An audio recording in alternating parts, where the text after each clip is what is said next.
Put your hands together for Marcus Cardona.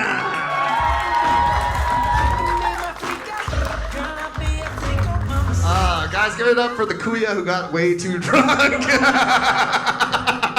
Guys, give it up one more time for yourselves. Give it up for all the Filipino comedians who came out here. Yeah. Maine House of Comedy, it's cool. Fully Filipino. Maine. Fourth whitest state in the United States. 92.69% white people. Asians, Filipinos, and everyone clumped together. 1.1%. It's insane.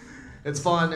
I enjoy doing comedy, and I'm like, all the comedians are always like, hey, what do you want me to bring you on stage with? I'm like, tell them I'm from Maine, and then I come on stage, and people are like, where the fuck is Maine? That's the real question, dude. That's it. And it's been insane. I've been doing comedy for so long. It's the fourth whitest state now. Back in the day, it was the second whitest state. Then I moved to Brooklyn in 2013. Number one. People say minorities don't make a difference. I did. Sometimes you just gotta leave and you're just like, yo, that place is too white. It's fun though, it's fun. But this is cool. I enjoyed the Filipino Comedy Festival night 2. We're here. Thank you guys for being part of history, Filipino American History Month. You guys were here. You got to see a dude with a Spam shirt and a Maine shirt. Is it pandering? Absolutely. I was like, yo, if the jokes don't connect, I'm like, I like that guy with that Spam shirt. Tell me where you got that. It's fine. But it is crazy. It is crazy. My mom, very stereotypical Filipino woman. Growing up, she was like, Marcus, you need to find yourself a nice Filipino girl. And I'm like, Mom, you decided to live in Maine. You gotta import me a nice Filipino girl. Get me one with Bluetooth or something. I don't know, check on Amazon, we'll figure it out. Not picky, man, it's crazy though. It's insane.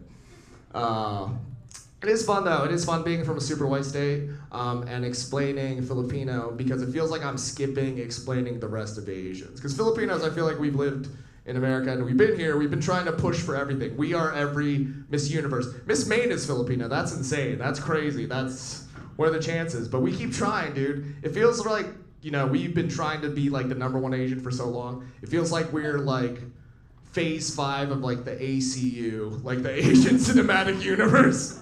Whenever you talk to white people about it, like what they know about Asians, they're like Chinese, Japanese, and then out of nowhere, Koreans just took everything. And Filipinos are like, yo, we can sing and dance, we'll put it in your face, we'll be aggressive about it. I don't know if you guys remember the 90s, but like every celebrity who was like part Filipino, we're just like, yeah, that's one of ours. All that talent, the singing, that's from us. But yeah, it is fun, because sometimes like being in a white state, you have to like have friends who ask you like, what's woke? That's a weird thing. White people love asking minorities what's woke. And I'm just like, I got immigrant parents. Let me tell you something, not woke at all. There's a couple immigrant parents here, it's fine, I get it, it's fine. It's weird though, but my parents try, that's the thing. I love Filipinos, like we have such good empathy, we're such good people, we try to be good people, we try to do the right things. But sometimes, you know, not woke necessarily. And sometimes comedy's a weird place because you don't want to say the not woke thing. But, you know, that's where comedy comes from, not woke, kind of woke stuff. For instance, my immigrant parents, this is something that's super funny, kind of woke, kind of not. My immigrant parents, my immigrant dad, he does talk to black people. Kind of woke, kind of not.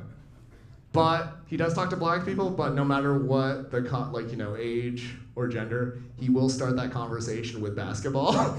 Because that's his middle ground. He's like, all right, cool, let's talk about basketball. It'll be like a child, it'll be adult, doesn't matter. It'll be like, yo, what do you think about Steph Curry? I'm like, Dad, stop. I told my dad this. I told my dad this one time. I'm like, Dad, you can't talk to every black person about basketball. And he responded with this, kind of woke, kind of not. He's like, what? That's what they like. And I'm like, yo, Dad, you can't say that. And then he responded with the most Filipino thing I've ever heard in my life. He's like, what? I'm using they, them pronouns. Kind of woke, kind of not. And that's progressive. If there weren't any they, them pronouns, I was a he, she forever. It didn't matter. There's no pronouns in the Philippines, dog. Another thing that's kind of woke, kind of not. Last year, my cousin came out, and I'm gonna be completely honest with you guys, I was very disgraced by my parents because they were disappointed that he came out. But here's the thing, kind of woke, kind of not. They weren't disappointed that my cousin came out as gay. They were disappointed that my cousin came out as a bottom. And that's different. My dad treated it like our whole family was tops the whole time. He was like, how dare you be a bottom?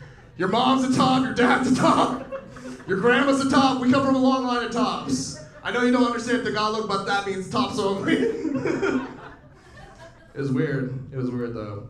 But yeah, sometimes I want to make sure that, as a comedian, I don't get canceled, because that's a big thing. We want to make sure it's not. But sometimes you gotta test jokes out with the demographics.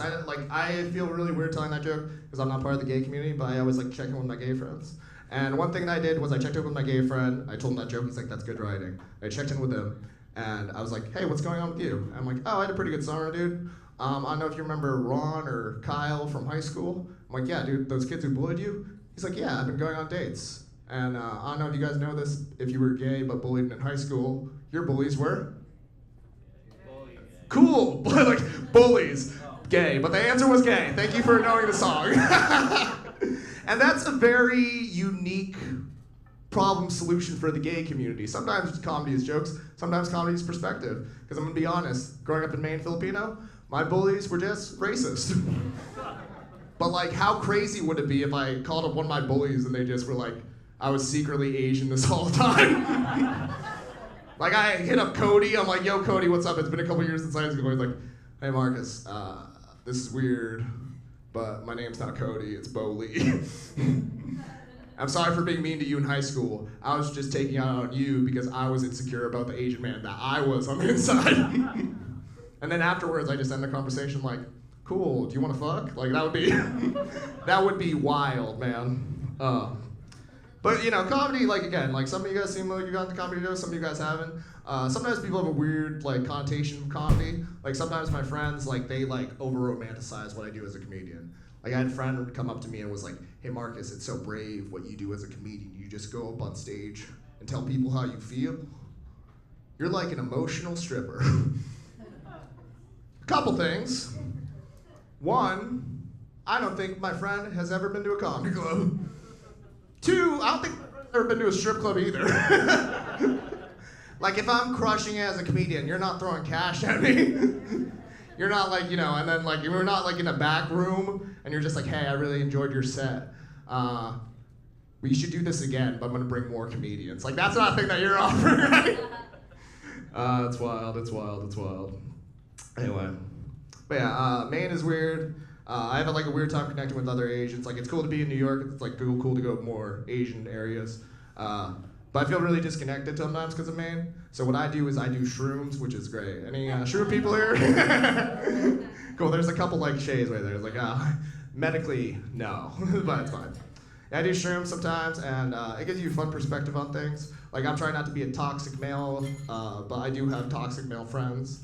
Growing up in the woods. I have those toxic male friends who wear camo all the time because they're hiding on the inside. Real tree camo can't try to hide real tree feelings. And one thing that happened during the pandemic was I did shrooms. I killed my own ego. I talked to exes and stuff like that. And one of my male friends came up to me and was like, talking to a girl who we stopped talking and we started talking again. One of my male friends came up to me with his chest out yo Marcus, why are you talking to that girl? She ghosted you, man. Marcus, why are you talking to that girl? She ghosted you. And I looked at him, I'm like, dude, I'm on shrooms, but also I'm Asian. Asians don't get ghosted. We get spirited away. That's what the Miyazaki fans. Thank you, my name is Marcus Cardona. Bye.